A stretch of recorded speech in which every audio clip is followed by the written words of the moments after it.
Mister M A जिन्ना, मैं वजाहत कर दूं कि मेरी तकरीर के इस हिस्से में लफ्ज कायदे आदम इस्तेमाल नहीं होगा। कायदे आदम वो बाद में बने, एक तवील अरसे तक वो मिस्टर एम ए जिन्ना थे। उसकी मैं कुछ थोड़ी सी तशरीह अभी आपके सामने कर दूंगा। तो उस दौर के हवाले से जब बात होगी तो मैं मिस्टर जिन्ना या मिस्टर एम ए जिन्ना कहूंगा, कायदे आदम नहीं। तो दूसरी तरफ मिस्टर एम ए जिन्ना थे जो बैरिस्टर थे, वकील थे और साथ ही एक सियासी कारकुन भी थे। इनकी शख्सियतों के बाद पहलू जो है बहुत दिलचस्प है, बहुत मुख्तसर मैं उनका इशारा कर रहा हूं। दोनों बहुत ही यूं समझिए कि करीबी हम आसर। अल्लामा इकबाल जो है मिस्टर जिन्ना से सिर्फ 10.5 महीने छोटे थे। जिन्ना साहब की पैदाइश हो रही है 25 दिसंबर 1876 को और अल्लामा इकबाल की 9 नवंबर 1877 को 10.5 महीने का फर्क है। मकाम जो है पैदाइश का इकबाल का तो तय है सियालकोट, उसमें कोई इख्तिलाफ नहीं। जिन्ना साहब के मकाम पैदाइश के बारे में अगर आमतौर पर कहा जाता है कराची, लेकिन हैदराबाद सिंध में यूनिवर्सिटी के साथ मुल्हिक है इंस्टीट्यूट ऑफ सिंधोलॉजी। वहां के मुहक्किकीन का फैसला है और तहकीक के बाद कि वो झिलक एक मकाम है ठट्ठा के करीब, वहां पैदाइश हुई थी। बहरहाल इस मसले को छोड़ दीजिए, कोई दिलचस्पी उसकी कोई अहमियत नहीं है। एक अलबत्ता बात जरा दिलचस्पी की भी है। अल्लामा इकबाल के बारे में मालूम है उनका पसमंजर खानदानी जो था वो कश्मीरी पंडित, कोई इख्तिलाफ नहीं। एम ए जिन्ना के पसमंजर के बारे में इख्तिलाफ आमतौर पर मशहूर है कि वो इस्माइली खोजे थे, लेकिन मुझे एक अजीब इक़्तिबास मिला है। ये 1964 में आप बीती नंबर शाये किया था माहनामा नुकूश ने 1200 सफ़े का। उसमें तमाम मशाहिर की जिंदगी के हालात उनके अपने तहरीर से या अपने कौल के हवाले से बड़ी खूबसूरती से जमा किए गए। उसमें मिस्टर जिन्ना का कौल यह है कि मैं असल में मंडुमरी के इलाके के राजपूत एक खानदान की नस्ल से हूं। उसमें मैं उनका कौल सुना देता हूं, मेरे पास उसकी ये फोटोस्टेट मौजूद है। मैं पंजाबी राजपूत हूं। कई पुश्तें गुजरी, मेरे एक जद काठियावाड़ चले गए थे, वहां उन्होंने एक खोजा लड़की से शादी कर ली थी और उन्हीं के खानदान में मिल गए थे। इस वक्त से हम लोग खोजों में शुमार होने लगे। मेरे वो जद जो काठियावाड़ चले गए थे जिला मंडुमरी के रहने वाले थे। अब इसका हवाला क्या है? यह बात कायदे आदम के मुंह से उस वक्त निकली जब नवाब साहब बागपत ने कहा कि आपका खानदान तो तिजारत पेशा है, फिर आप में यह घनगरज कहां से आई? तो इसके जवाब में कायदे आदम ने फरमाया कि मैं असल में इस्माइली खोजा नहीं हूं, बल्कि मेरी रगों में जो खून है वो राजपूत का है। और इसके रावी है सगीर अहमद अब्बासी, प्राइवेट सेक्रेटरी नवाब साहब छतारी। बहरहाल ये एक दिलचस्पी की बात थी और कोई अहमियत उसकी खास नहीं है। अलबत्ता एक और बात इसकी अहमियत है। अल्लामा इकबाल के खानदानी असरात में मजहबी रूह, मजहबी जज्बा जो है वो बड़ा गहरा था। उनके वालिद शेख नूर मोहम्मद सूफी मिजाज बुजुर्ग थे। नमाज रोजे की पाबंदी वाली मामला तो था ही 100%, लेकिन उनका मिजाज सूफियाना था। वालदा बहुत नेक। फिर उनकी इब्तिदाई तालीम जो है जिस माहौल में हुई है, अल्लामा मीर काश्मीरी बहुत बड़े एक आलिम, बहुत बड़े जो है मुदर्रिस, उनका फैज हासिल हुआ है। तो ये इकबाल की तरबियत के अंदर, इब्तिदाई तरबियत के अंदर मजहब का हिस्सा काफी था। ऐसी कोई चीज मोहम्मद अली जिन्ना के मामले में हमारे इल्म में नहीं। जिन्ना पूंजा इनके वालिद थे और एक आम दर्जे के कारोबारी थे, चमड़े का कारोबार करते थे। लेकिन इसमें शक नहीं कि जहानत, फतानत, मेहनत, मुशक्कत में मोहम्मद अली जिन्ना बहुत आगे था, बहुत आगे था। उसने 16 साल की उम्र में मैट्रिक तो किया, लेकिन फिर गौर कीजिए 20 साल की उम्र में इंग्लिस्तान से बैरिस्ट्री करके वापस आ गया। 20 साल की उम्र और आते ही प्रैक्टिस शुरू की कराची में। कराची में प्रैक्टिस नहीं चल सकी, जमी नहीं, तो फिर चले गए बंबई और बंबई में उनकी प्रैक्टिस जो है वो जम गई। अब यहां से मामला जो आगे का है वो बहुत अहम है। मोहम्मद अली जिन्ना का मिजाज बुनियादी तौर पर सेक्युलर और नेशनलिस्ट था। चुनाचे 1906 में जब मुस्लिम लीग कायम हुई है, वो मुस्लिम लीग में शामिल नहीं हुए।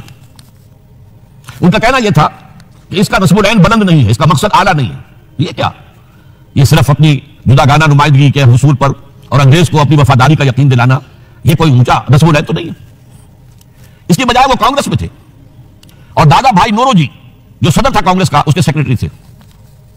इसके बाद भी 7 बरस तक वो मुस्लिम लीग में शामिल नहीं हुए। 1913 में जब मुस्लिम लीग ने भी खुद इख्तियारी के हुसूल को अपना नस्बुल ऐन बना दिया, तब मुस्लिम लीग में शामिल हुए और वो भी मौलाना मोहम्मद अली जौहर के बहुत इशार पर। इसके बाद भी 1920 तक उन्होंने डुअल मेंबरशिप बरकरार रखी, कांग्रेस के भी मुस्लिम लीग के भी।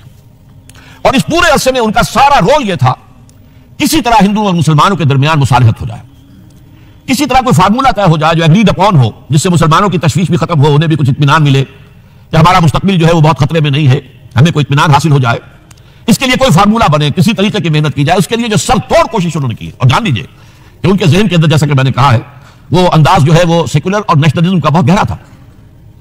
उनको उनकी खिदमात के तोफैल में कहा गया एम्बेसडर, हिंदू मुस्लिम इत्तेहाद का सफीर, और ये कहने वाला कौन? गोखले। लेकिन यह कि उन्हें कदम कदम पर मायूसी का सामना करना पड़ा। उन्होंने बड़ी मेहनत करके, क्योंकि 1920 तक इनके पास डुअल मेंबरशिप थी, तो कोशिश की कि कांग्रेस का और मुस्लिम लीग का इजलास एक ही मकाम पर हो, ताकि लीडरों का आपस में मेल जोल गुफ्तगू, वहां पे उनके भी सारे लीडर आए हुए हों, इधर के भी आए हुए हों, तो इससे यह कि गुफ्तगू शनीद से कोई रास्ता निकल आए।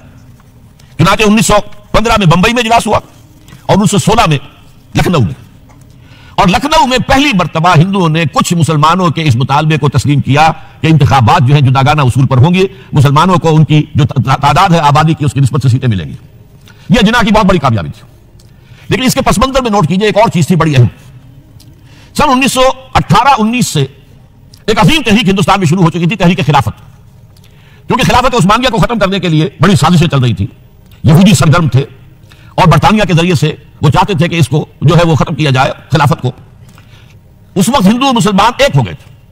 गांधी खिलाफत की तहरीक में शरीक हुआ, हालांकि कहां गांधी कहां खिलाफत, क्या उनमें रिश्ता क्या है। लेकिन उसे अंदाजा हो गया था कि अगर हमने मुसलमानों का साथ इस वक्त नहीं दिया, जबकि पूरा हिंदुस्तान गूंज रहा था, बोली अम्मा मोहम्मद अली की जान बेटा खिलाफत पे दे दो, साथ है तेरे शौकत अली भी जान बेटा खिलाफत पे दे दो, पूरा हिंदुस्तान एक अजीम तहरीक थी, इसमें कोई शक नहीं, बहुत बड़ी तहरीक। लिहाजा उस पस मंजर में उसी का असर मैं समझता हूं यह हुआ कि लखनऊ पैक्ट हुआ 1916 में और कायदे आजम को उसमें कुछ सहूलत जो है वो नजर आ गई, अपनी कामयाबी की शक्ल नजर आई। लेकिन जैसे ही तहरीक खिलाफत खत्म हुई, खत्म तो इसलिए हो गई कि मुस्तफा कमाल पाशा ने खुद खत्म कर दी खिलाफत। वो तो जैसा कि फिर अल्लामा इकबाल ने भी कहा था, चाक कर दी तुर्के नादा ने खिलाफत की कबा, सादगी अपनों की देख औरों की अय्यारी भी देख। भारत खिलाफत खत्म हो गई तो वो सारा जोश खरोश वो सारा खत्म हो गया। इस लिहाज से यह है कि सूरत हाल तब्दील हो गई और अब हिंदुओं के अंदर दोबारा वो अपनी जो असबियत और मुसलमानों के खिलाफ उनके अंदर जो जज्बात थे वो ऊपर उभर कर आए। चुनांचे 1928 में नेहरू रिपोर्ट शाये हुई है, जिसने कि इस मामले के अंदर सारी उम्मीदें जो मुसलमानों को हो सकती थी हिंदुओं से, उन सब का कला कमा कर दिया। मालूम हुआ कि हिंदू किसी दर्जे में भी मुसलमानों को कोई हैसियत देने को तैयार नहीं। ये नेहरू रिपोर्ट जो है ये बहुत ही समझिए कि टर्निंग पॉइंट है। इसके बाद जिन्ना साहब ने कोशिश और की, तजावीज़ दिल्ली कुछ और खाका दिया कि कम से कम ये मान लो, वो भी रद्द कर दी गई। फिर 14 निकाल दिए, वो भी रद्द कर दिए गए। उसका नतीजा यह निकला कि इंतहाई मायूस, दिल गिरफ्ता, दिल शिकस्ता होकर मोहम्मद अली जिन्ना ने हिंदुस्तान को खैरबाद कह दिया। ये नोट कीजिए, उनकी जिंदगी का एक दौर यहां खत्म होता है। 1931 में वो इंग्लिस्तान मुंतकिल हुए, एक कोठी खरीदी, अपनी लीगल प्रैक्टिस शुरू कर दी और हिंदुस्तान की सियासत से बिल्कुल किनारा कशी कर ली।